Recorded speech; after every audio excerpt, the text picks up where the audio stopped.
ಓಂ ಶನ್ನೋ ದೇವೀರಭಿಷ್ಟಯ ಆಪೋ ಭವಂತು ಪೀತಯೇ ಶಂಯೋರಭಿಸ್ರವಂತು ನಃ. ನನ್ನ ಆತ್ಮೀಯ ಧನುರಾಶಿಯ ವೀಕ್ಷಕರಿಗೆ ನಮ್ಮ ಚಾನಲ್ಗೆ ಹಾರ್ದಿಕವಾದಂತಹ ಸ್ವಾಗತ. ವೀಕ್ಷಕರಿಗೆ ತಮ್ಮೆಲ್ಲರಿಗೂ ನಮಸ್ಕಾರಗಳು. ನನ್ನ ಆರಾಧ್ಯ ದೇವತೆಯಾದಂತಹ ದತ್ತಾತ್ರೇಯನ ಅನುಗ್ರಹದಿಂದ ತಾವೆಲ್ಲರೂ ಸುಖ ಸಂತೋಷದಿಂದ ಇದ್ದೀರಿ ಅಂತ ಹೇಳಿ ನಾನು ಅನ್ಕೊಂಡಿದ್ದೇನೆ. ಇವತ್ತಿನ ದಿವಸ ನಾವು ಈ ಧನುರಾಶಿಯವರಿಗೆ ಜೂನ್ ತಿಂಗಳು ಯಾವ ರೀತಿಯಾಗಿ ಇರುತ್ತೆ, ಸೊ ನೀವು ಯಾವ ರೀತಿ ಎಚ್ಚರಿಕೆಯನ್ನು ತೆಗೆದುಕೊಳ್ಬೇಕು, ಯಾವ ಪರಿಹಾರವನ್ನ ಮಾಡ್ಕೊಳ್ಬೇಕು, ಯಾವ ಗ್ರಹ ನಿಮಗೆ ಅನುಕೂಲಕರವಾಗಿದೆ, ಇದೆಲ್ಲವನ್ನ ನಾವು ನೋಡ್ಕೊಳ್ತೇವೆ. ಒಂದು ವೇಳೆ ನಮ್ಮ ಚಾನಲ್ಗೆ ನೀವು ಹೊಸದಾಗಿದ್ದರೆ ಸಬ್ಸ್ಕ್ರೈಬ್ ಮಾಡಿ. ಅನೇಕ ಉಪಯುಕ್ತ ಮಾಹಿತಿಯನ್ನ ನೀವು ತಿಳ್ಕೊಳ್ಬಹುದು.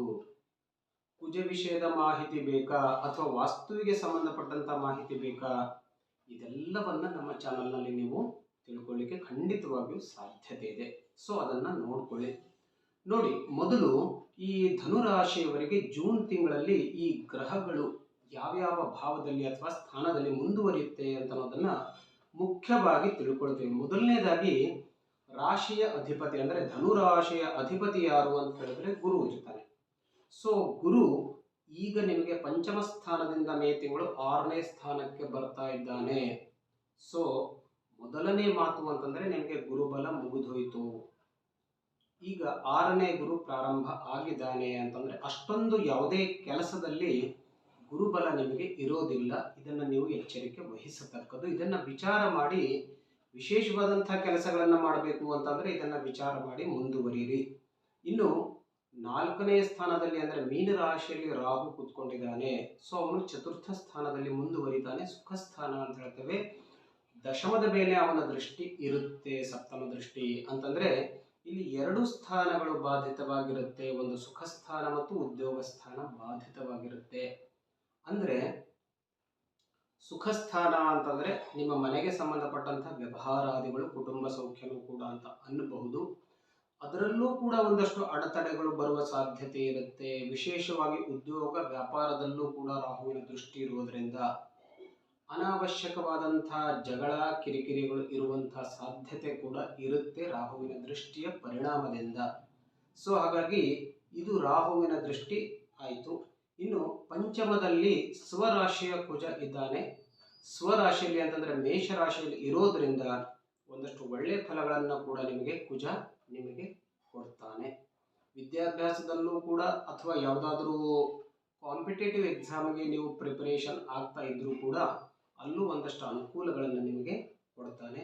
ಇನ್ನು ಧನಾಧಿಪತಿ ಅಂತಂದ್ರೆ ನಮಗೆ ವಿಶೇಷವಾಗಿ ಹಣಕ್ಕೆ ಸಂಬಂಧಪಟ್ಟಂತಹ ಧನಾಧಿಪತಿಯಾದಂತಹ ಶನಿ ತೃತೀಯ ಭಾವದಲ್ಲಿ ಮುಂದುವರಿತಾ ಇದ್ದಾನೆ, ಸ್ವರಾಶಿಯಲ್ಲಿ ಇದ್ದಾನೆ.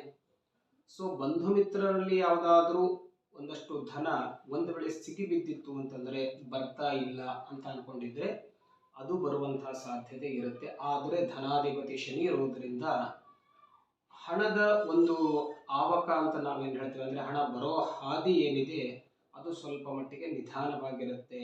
ಉದ್ಯೋಗ ವ್ಯಾಪಾರ ಇರಬಹುದು, ಎಲ್ಲೂ ಇರಬಹುದು, ಇದು ನಿಮಗೆ ಸ್ವಲ್ಪ ಮಟ್ಟಿಗೆ ನಿಧಾನಗತಿಯನ್ನ ತಂದುಕೊಡುತ್ತೆ ಶನಿಯಿಂದ. ಇದು ಶನಿ ಆಯಿತು. ಇನ್ನು ರವಿ ಮತ್ತು ಬುಧ ಮತ್ತು ಶುಕ್ರ ಈ ತಿಂಗಳಲ್ಲಿ ಷಷ್ಠ ಸ್ಥಾನದಿಂದ ಸಪ್ತಮಕ್ಕೆ ಪಲ್ಲಟ ಅಂತಂದ್ರೆ ಅರ್ಧ ತಿಂಗಳ ಆದ ನಂತರ ಷಷ್ಠ ಸ್ಥಾನದಿಂದ ಸಪ್ತಮ ಸ್ಥಾನಕ್ಕೆ ಹೋಗ್ತಾ ಇದ್ದಾರೆ.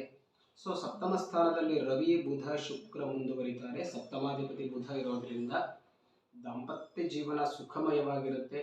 ಶುಕ್ರ ಸಪ್ತಮದ ಮೇಲೆ ಭ್ರಮಣ ಮಾಡುವುದರಿಂದ ದಾಂಪತ್ಯ ಜೀವನದಲ್ಲಿ ಯಾವುದೇ ರೀತಿಯ ಮನೆಯಲ್ಲಿ ಸುಖ ಸಂತೋಷಕರ ವಾತಾವರಣ, ನೆಮ್ಮದಿಯ ವಾತಾವರಣ ಖಂಡಿತವಾಗಿಯೂ ಮುಂದುವರಿಯುತ್ತೆ. ಸಪ್ತಮದಲ್ಲಿ ಶುಕ್ರ ಇರೋದರಿಂದ ಒಂದಷ್ಟು ವಿವಾಹ ಯೋಗಕ್ಕೂ ಕೂಡ ಅನುಕೂಲಕರವಾಗಿರುತ್ತಾನೆ. ಗುರುಬಲ ಇಲ್ಲದೇ ಇದ್ರೂ ಕೂಡ ಶುಕ್ರ ಸಪ್ತಮದ ಮೇಲೆ ಭ್ರಮಣ ಮಾಡುವುದರಿಂದ ವಿವಾಹಕ್ಕೆ ಸಂಬಂಧಪಟ್ಟಂತಹ ಒಂದಷ್ಟು ಪ್ರಯತ್ನವನ್ನ ಮುಂದುವರಿಸಿ, ಅದು ಕೂಡ ನಿಮಗೆ ಅನುಕೂಲಕರವಾಗಿರುತ್ತೆ. ಇನ್ನು ಲಗ್ನಾಧಿಪತಿ ಗುರು ಷಷ್ಠದಲ್ಲಿರೋದರಿಂದ ಆರೋಗ್ಯಕ್ಕೆ ಸಂಬಂಧಪಟ್ಟಂತಹ ಕಾಳಜಿಯನ್ನ ಮುಂದುವರಿಸಿ. ಗೊತ್ತಾಯ್ತಾ? ಯಾವುದಾದ್ರೂ ರೋಗಾದಿಗಳು ಇತ್ತು ಅಂತಂದ್ರೆ ಅದನ್ನ ನಿರ್ಲಕ್ಷ್ಯ ಮಾಡ್ಕೊಳ್ಬೇಡಿ.